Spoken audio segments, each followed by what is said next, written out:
بسم الله الرحمن الرحیم. راځو د 11م ټولګي 4م درس ته. د 11م ټولګي 4م درس مو پارابولا ده چې د کتاب په 11مه صفحه کې شتون لري. پارابولا څه شی ده؟ دا هم د مخروطي مقطعاتو څخه یوه مقاطع ده چې پارابولا په لاندې ډول راکول کیږي. مثال دا شکل که پارابولا فرض کمه، دا پارابولا ده. پارابولا هغه هندسي شکل ده چې د محیط ټولې نقطې له یوې مشخصې نقطې او یو مستقیم خط څخه مساوي فاصله ولري. یوه مشخصه نقطه او یو مستقیم خط څخه مساوي فاصله ولري. مثلا که دا د اس نقطه وبولم، د اس نقطه به یې د دغه نقطې او له دغه مستقیم خط څخه، مثال دلتا مستقیم خط ده، له دغه څخه به مساوي فاصله لري. که چیرته ام فرض کم، د ام دغه فاصله او همداشان دا فاصله به یو له بل سره مساوي فاصله لري چې دغه ته پارابولا ویل کیږي.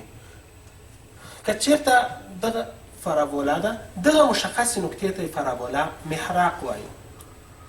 دغه مستقیم خط ته د پارابولا حادي خط یا موجه خط، حادي خط یعنی موجه خط ویل کیږي، موجه خط یا حادي خط ته وایي. او که چیرته یو مستقیم خط دغه پارابولا له دغه نقطې څخه تیر سي، د محراق څخه تیر سي، دغه ته تناظري محور یایي، تناظري محور یا محراقي محور هم بولي. څرنګه چې دا محور دا پارابولا کته کوي، نو دا وچ نیمایي نقطه ده چې دغه ته د پارابولا راس ویل کیږي. که چیرته دا پارابولا سي ده، دغه نقطه د محراق سي ده، موږ وایو چې اکس دی، دلته دا راس په 0 او 0 کې فرض کو، په 0 یا د وضعیه کمیاتو په مبدا کې، نو او همداشان دا فاصله په پی سره وشیو تر محراق پورې، نو دا نقطه به پی او 0 وي. او دغه نقطه هم د دغه پی په اندازه باید خامخا شتون ولري، ځکه چې دا فاصلې یو له بل سره مساوي دي. نو یوازې یو خوا مثبت او بله خوا منفي ده. د پارابولا لپاره دلته پارابولا ډېر راسونه ده، د پارابولا وترونه چې دي ډېر وترونه لري. نو مثلا د وتر د اصلا هغه نقطه ده، هغه مستقیم خط ده چې د پارابولا د محیط دوه نقطې سره وصل کړي. مثال دا یو وتر ده، همداشان دا مستقیم خط مثال یو وتر ده. خو دغه یو وتر عمودي وتر بلل کېږي پارابولا کې. هغه داسې په محراق باندې عمودي وي او د پارابولا دوه نقطې سره وصل کړي. یعنی پاصل کې دا وترونه په دوه ډوله دي، یو مایل وترونه دي او یو عمودي وترونه دي. وتر د پارابولا هغه مستقیم خط ورکول کېږي چې له محراقه تیر او د پارابولا د محیط دوه نقطې سره وصل کړي، چې د هغو له جملې څخه یو وتر هم عمودي وتر ده. د پارابولا معادله څنګه ده؟ که چېرته موږ یوه پارابولا ولرو، په هغه صورت کې چې د هغې راس د وضعیه کمیاتو په محراق کې وي، یعنی په مبدا کې راس یې په 0 او 0 کې وي، په مبدا کې وي، او پارابولا په دې ډول باندې ولرو. داسې چې د اکس په محور باندې پرته وي، یعنی افقي ډول باندې وي، نو معادله یې په څنګه ده؟ موږ وایو چې باید له مستقیم خط او یوې مشخصې نقطې څخه فاصله یې مساوي وي. که دا محراق په پی او 0 کې وي او راس په 0 او 0 کې وي، نو که مستقیم خط معادله په اکس منفي فی سره وشي، نو دا د موجه خط معادله ده، د موجه خط معادله. او فی او 0 سي ده محراق ده، او 0 او 0 راس ده. اوس که چېرته فرضاً زه د ام نقطه د پارابولا راواخلم، نو دا د دغه فاصله او دا فاصله باید یو له بل سره مساوي. مثال که دا د کا نقطه وبولم، د کا نقطه څنګه ده؟ که چېرته دا فاصله او دغه فاصلې باید همیش یو له بل سره مساوي. که دا د ام نقطه زه په اکس وای کې فرض کړم چې دا په اکس او وای کې شتون لري، او همداشان دا د کا لپاره د اکس محور چې ده د فی په اندازه ده، او کا چې ده د دغه وای په اندازه ده، د فی وای په نقطه باندې وبولم. نو د پارابولا د دغه دواړه فاصلې باید یو له بل سره مساوي وي. یعنی موږ وایو اس پی فاصله یا ام پی فاصله باید مساوي وي له ام کا فاصلې سره، له ام کا له فاصلې سره. څرنګه چې دا د دوو نقطو ترمنځ دا لنډه فاصله چې ده داسې کله پیدا کوو نو هغه په دې ډول پیدا کوو. نو اول ام پی فاصله چې پیدا کوو دا فی ایکس منفي پی ایکس منفي پی کل مربع او جمع وای منفي صفر کل مربع وای منفي صفر کل مربع دواړه تر جذر لاندې. او دا باید خامخا مساوي وي له ام کا فاصلې سره. که دا فاصله پیدا کړم نو ایکس منفي پی ځکه چې دا فی که هغه خوا د فی مثبت ته فرض کړو نو دا خوا به منفي وي د وضعیه کمیاتو منفي طرف کې ده، یعنې ایکس زبر په خوا ده. نو دا به دا ویل کړو چې ایکس منفي پی چې ایکس مثبت پی کل مربع او جمع وای منفي وای کل مربع وای منفي وای کل مربع تر جذر لاندې. همدغه شکل ورڅخه جوړیږي. اوس که چېرته دا ساده کړو نو دا به ویل کړو چې ایکس منفي پی کل مربع جمع وای منفي صفر بېرته وای کېږي نو وای مربع تر جذر لاندې.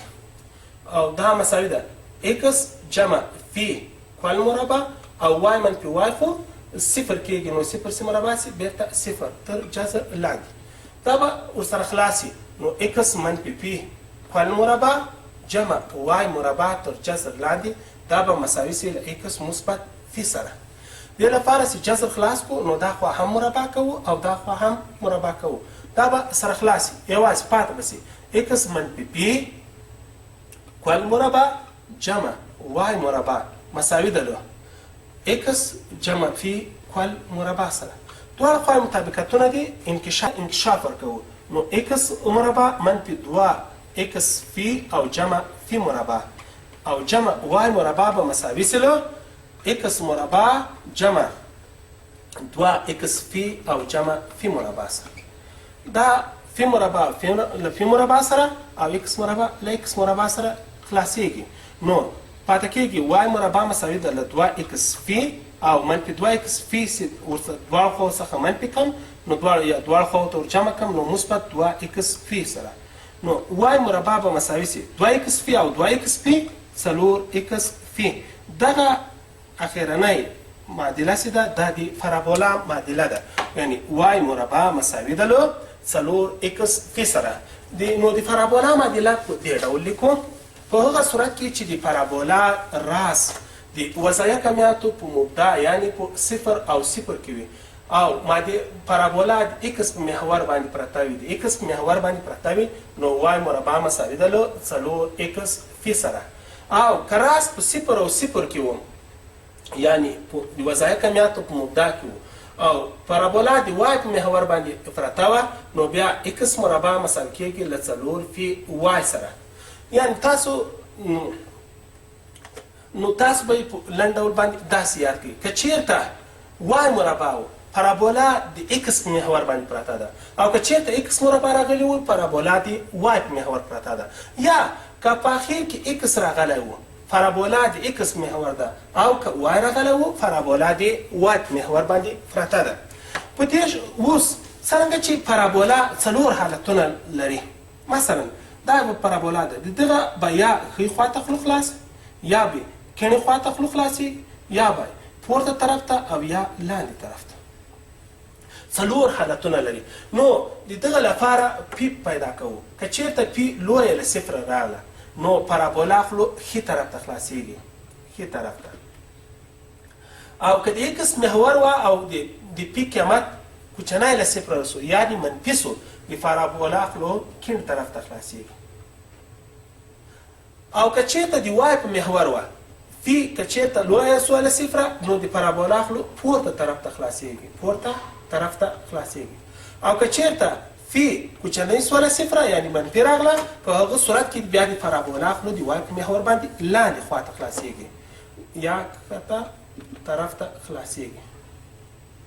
مثال راځو یو مثال ده. مثال یوه پارابولا ده او معادله یې په دې ډول ده وای مربع مساوي ده له 12 ایکس سره، له 12 اکس سره.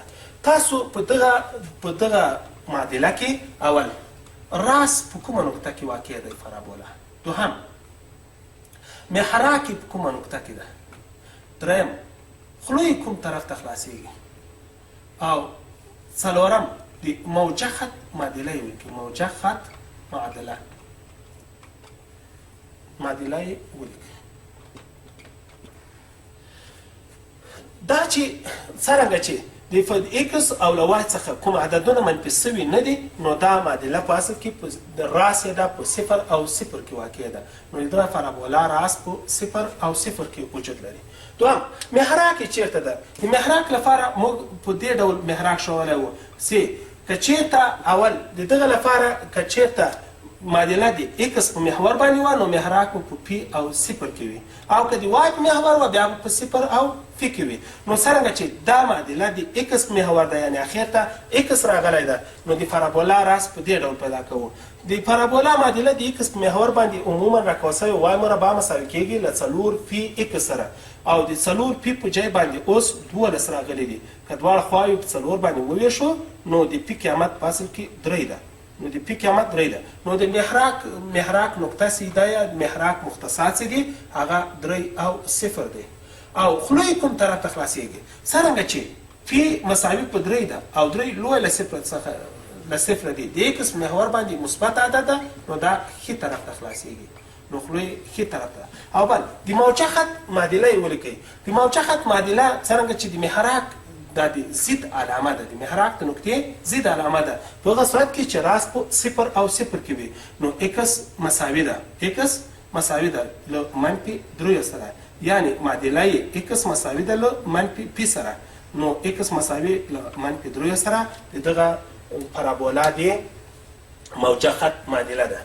همداشان په دې درس کې د هره پارابولا چې ده د هغه عین المرکزیت، لکه تېرو درسو کې موږ ویلي وو هر شکل یې هره مخروطي مقاطع عین المرکزیت لري. د پارابولا عین المرکزیت چې ده همیش یو ده. ولې یو ده؟ ځکه چې دا د یوې مستقرې نقطې او یو هغه مستقیم خط څخه مساوي فاصله لري.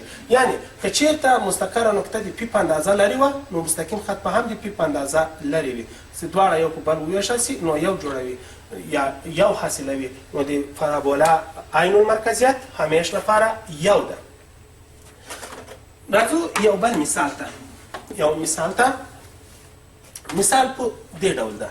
مثال وای مربع مساوي ده له 14 ایکس سره.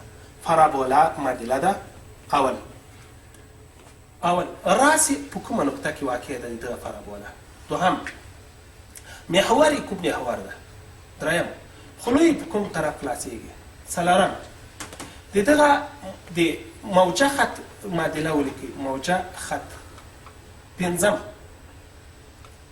د محراک مختصات ولیکئ چې محراک یې چیرته ده، او شپږم شکل یې هم رسم کړئ چې شکل یې په څه ډول ده.